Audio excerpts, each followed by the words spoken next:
ফেসবুকে একটি লেখা পোস্ট করলাম, বিভিন্ন গ্রুপে লেখাটা ছড়িয়ে দিলাম। আধা ঘন্টার মধ্যে সারা বিশ্বের কোটি কোটি মানুষের কাছে লেখাটি পৌঁছে গেল। এবার আসতে শুরু করলো হাতে গরম ফিডব্যাক। এই ফিডব্যাকগুলো একজন ভার্চুয়াল দুনিয়ার মানুষকে নেশাগ্রস্ত করে তোলে।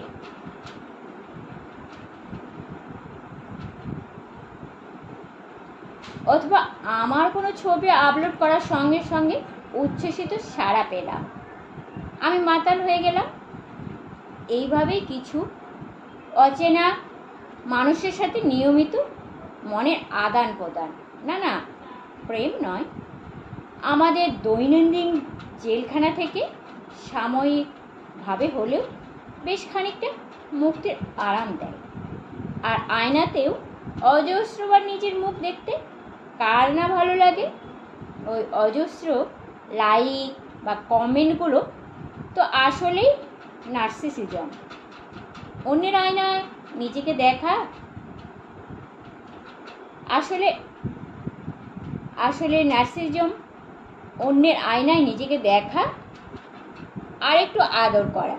যতই প্রেমিক বা প্রেমিকার কথা বলি না কেন, আসলে তো আমাদের যাবতীয় প্রেম নিজের চোখে। খুব সম্প্রতি সাইকিয়াট্রিস্টদের চেম্বারে ভিড় করছে 18 থেকে 36 বছর বয়স্ক যুবক যুবতীদের। তারা যে রোগে আক্রান্ত, চিকিৎসকেরা তার নাম দিয়েছে ভার্চুয়াল অ্যাডিকশন। এই রোগের সিমটমগুলো শুনলে হাসি পায়, ভয়ও লাগে। একটি ছেলের প্রায় পাগল অবস্থা হয় যখন তার ছবিতে কেউ কোনো লাইক বা কমেন্ট করে না, সে অবসাদে ভুগতে থাকে। একটি মেয়ে প্রায় উন্মাদ হয়ে গিয়েছিল যখন এক জনবিরল পর্বত স্থানে বেড়াতে গিয়ে তার নেট ব্যালেন্স হঠাৎ শেষ হয়ে যায়। তরুণীটি সেই মুহূর্তে শহরে ফিরে আসতে চায়। ইন্টারনেটহীন বেঁচে থাকা তার কাছে নিরর্থক মনে হয়। ড্রাগ অ্যাডিক্টেড মানুষের মতন মানুষের যাবতীয় কথা ফেসবুক, হোয়াটসঅ্যাপ, ব্যক্তিগত আড্ডার জায়গাটা একেবারে শূন্য। ছেলেমেয়েরা হয়ে যাচ্ছে চূড়ান্ত অসামাজিক। ফেসবুক এর চ্যাটিং একটি অত্যন্ত লোভনীয় ব্যাপার। এই চ্যাটিংয়ের মাধ্যমে রোজ তৈরি হচ্ছে নতুন নতুন সম্পর্কের ফানুস ফুলতে একদিন দুম করে ফেটে যাচ্ছে।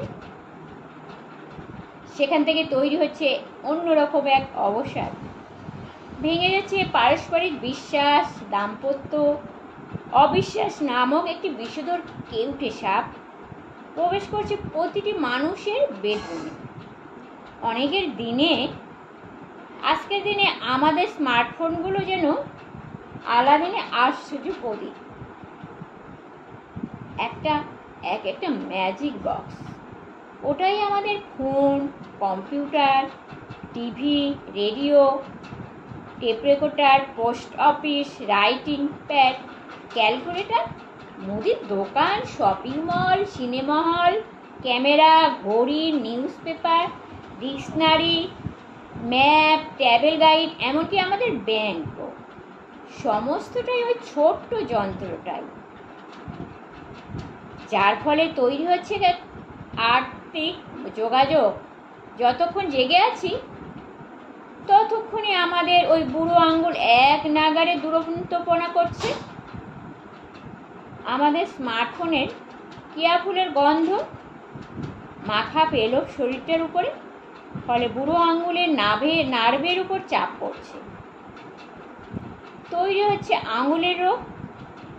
এক দৃষ্টে সেই উজ্জ্বল আলো মাখা মোহিনী রূপের প্রতি এতটাই আকৃষ্ট হয়ে পড়েছি আমরা যে চোখ দুটো যেন চুম্বকের মতো আটকে রয়েছে ওই স্কিনে, যার ফলে চোখ থেকে জল পড়া, চোখে ব্যথা, চশমার পাওয়ার বাড়া। চোখ তার নিজের আনন্দের জন্য চাকরির মতো ব্যবহার করে ঘাড়কে, ফলে নিশ্চিতভাবে যে রোগটি আমাদের শরীরে বাসা বাঁধছে তার নাম স্পন্ডেলাইসিস। ধীরে ধীরে আক্রান্ত হতে থাকে। শিক দ্বারাই স্নায়ু রোগে তো আক্রান্ত হয়েছে আগেই। এই সর্বগ্রাসী রহস্যময়ীর মরণ হাত থেকে বেরোনোর উপায় কি? কপালে ভাঁজ পড়ে গেছে সারা বিশ্বে তামাম বিজ্ঞানীদের। কারণ স্মার্টফোন অ্যাডিকশন ইন্ডেক্স যন্ত্রে অধিকাংশ মানুষের সূচক 33 এর উপর, অর্থাৎ অধিকাংশ মানুষের নেশাগ্রস্ত। বিজ্ঞানীরা বলছে আবার ফিরে যান ওই বই পড়ার পুরনো নেশায়। লেখালেখি বন্ধ করুন কাগজে কলমে। 20 মিনিট এক টানা মোবাইল স্ক্রিনে তাকিয়ে থাকার পর চোখকে সরিয়ে নিন। 20 ফুট দূরত্বে কোনো অবজেক্টের দিকে 20 সেকেন্ড তাকিয়ে থাকুন। বৈজ্ঞানিক পরিভাষায় যার নাম 20-20-20। চিকিৎসকরা বলছেন চোখে বারবার জলের ঝাপটা দেবেন না। চোখের ভেতরকার ময়েশ্চারাইজার চোখের জন্য ভীষণ উপকারী, তা যেন জলে ধুয়ে না যায়। বৈজ্ঞানিকরা তো নানান নিদান দিচ্ছেন, কিন্তু সভ্যতার যে গোলকে ধাঁধায় আমরা অসহায়ভাবে ঘুরপাক খাচ্ছি, সেখান থেকে কি আর আমাদের মুক্তি সম্ভব? আর কি বলা যায়? দাও ফিরে সে অরণ্য।